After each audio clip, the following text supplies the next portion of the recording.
भैया सिटी दे तो मजा नहीं है। जब भारत चीन की लड़ाई छिड़ी हुई थी, चाइना चढ़ाई कर रहा था डबलाम पर और हमारे देश के 20 जवानों ने मुंहतोड़ जवाब दिया था। उसी समय मैंने गीत को गाया था। भारत चीन की लड़ाई अभी अभी हमारे देश के तीनों सेना के प्रमुख माननीय सीडीएस जनरल बिपिन रावत और उनकी पत्नी मधुलिका जी और 12 जवान हेलीकॉप्टर क्रैश में शहीद हो गए।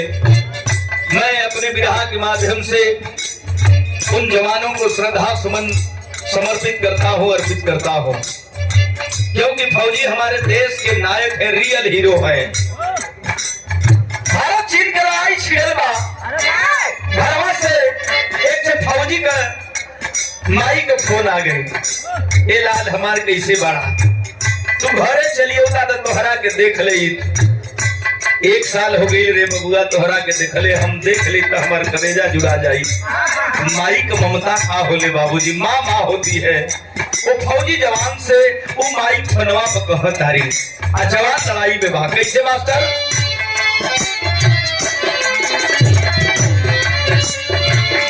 यह माई कहली अपने लाल से,